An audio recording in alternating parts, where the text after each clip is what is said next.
کہ کالر پہ ہاتھ رکھنے سے پہلے 10 بار سوچ لیجئے گا حضرت، پیچھے کتنا بڑا جن نکل سکتا ہے.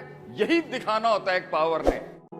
سب سے امپورٹنٹ فیکٹر ہے تیرے اندر کا. آپ تیرا سسٹم کے باہر نہیں جان سکتا کہ اندر کتنا بڑا آدمی اور کتنا چھوٹا انسان. جس دن یہ ولنریبل اینڈ کھلا تجھے مارنا آسان ہو جائے گا. یہ میں اپنی زندگی کے تجربے سے بتا رہا ہوں بھائی.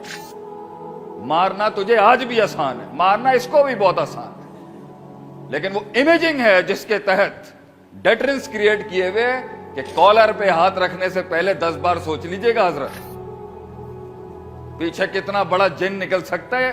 یہی دکھانا ہوتا ہے ایک پاور نے. کم من فئۃ قلیلۃ غلبت فئۃ کثیرہ. اللہ کہتا ہے کتنے ہی گروپس تھے، لیس ان نمبرز، تعداد کم تھی مگر انہوں نے بڑے نمبرز کے اوپر غلبہ کھا لیا. کیسے؟ باذن اللہ. سپر نیچرلی تو تھا ہی تھا، لیکن میتھس بھی تھی، امیجنگ بھی تھی. آپ صلی اللہ نے فرمایا میرا دشمن میرے سے جب 1 مہینے کی مسافت پہ دوری پہ ہوتا ہے، چاروں سمتوں میں کہیں سے بھی سفر کرنے کے لیے جنگ کے لیے ہے. فرام اے 1 month ڈیوریشن، 1 مہینے کا سفر جب رہ جاتا ہے، مسیرت الشہر کے الفاظ ہیں حدیث میں، تو اس کے سینے میں ایک روب طاری ہونا شروع ہو جاتا ہے. ایک تو وہ روب ہے جو اللہ ڈالتا ہے مومنوں کے خلاف، ایک آپ صلی اللہ علیہ وسلم کی امیج ہے، دا برانڈنگ، جو پرشیا سے لے کے روم تک سب جانتے تھے کہ یہ کیا شے ہیں، یہ پارٹی ہے کون سی.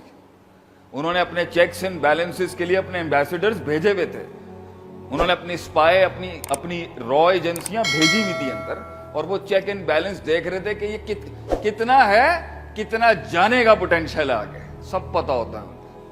تو وہ 1 مہینے کی مسافت پہ آپ صلی اللہ علیہ وسلم کا روب تھا ان کے دلوں میں.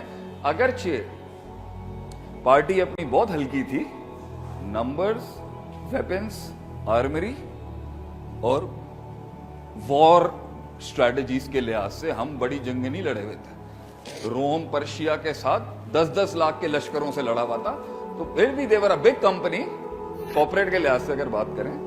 لیکن آپ صلی اللہ علیہ وسلم نے ایک رکھا ہوا تھا. تو اس سفر کے اندر بھائی آپ کی پلیسمنٹ اور آپ کا امیج بہت میٹر کرتا ہے، اور وہ سب سے بڑا اس میں سے ایک ایلیمنٹ یہ منہ ہے اور پرسنالٹی اور ایک کلچر ہے اس کے ساتھ.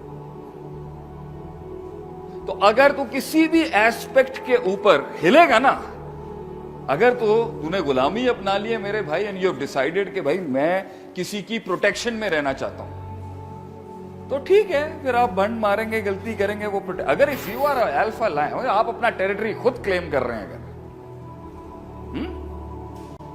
اور سسٹم کو آپ تنگ کریں گے آگے جا کے، کسی سٹرکچر کو آپ میں بہت زیادہ ماشاءاللہ حسن دیکھ رہے لوگوں کو تنگ کرنے والا، تو سب سے زیادہ لوگ مارنے سے پہلے نا پورا ایک سکین چلاتے ہیں اگلوں کا، جسے ہم ریکی کہتے ہیں. جاؤ ذرا چیک کر کے آؤ کس طرح کے لوگ ہیں. خاندان شادی کرنی ہو، لڑکی کی ماں دیکھی جاتی ہے بھائی، نانی دیکھی جاتی ہے، اس کی ریکی لگوائی جاتی ہے. جا کے خاندان چیک کرے. ہمارا ایک سلسلہ ہے، ہمیں تھوڑی بچی لیں گے اور بچی دے دیں گے. پتا کرو اس کے دوست یاروں میں کہاں بیٹھتا ہے. نبی صلی اللہ علیہ وسلم کی حدیث ہے، المرء علی دین خلیلہ، بندے کو جاننا کہ برابر بیٹھتا کس کے ساتھ ہے، وہاں سے پورا بایو ڈیٹا نکل آئے گا اس کا. اس کے دوست چیک کرو، اس کی پریفرنسز چیک کرو، اس کی پرائرٹیز چیک کرو، اس کی کلر مینجمنٹ چیک کرو، اس کی برانڈ مینجمنٹ چیک کرو، اس کے الفاظ چیک کرو، مارکیٹ میں کیا چل رہا ہے. That's how you get to know بھائی اس اوقات کا آدمی ہے جس سے ڈیل کر رہے ہیں.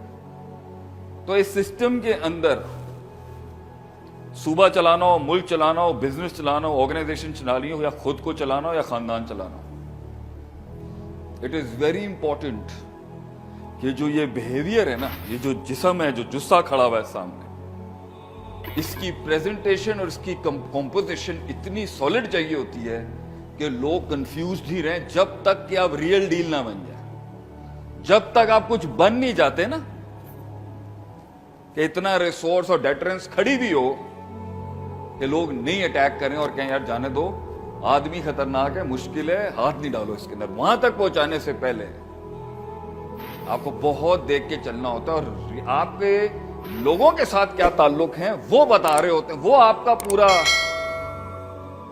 چیک چل رہا ہوتا ہے، یہ کیا ہے اور کیا نہیں ہے۔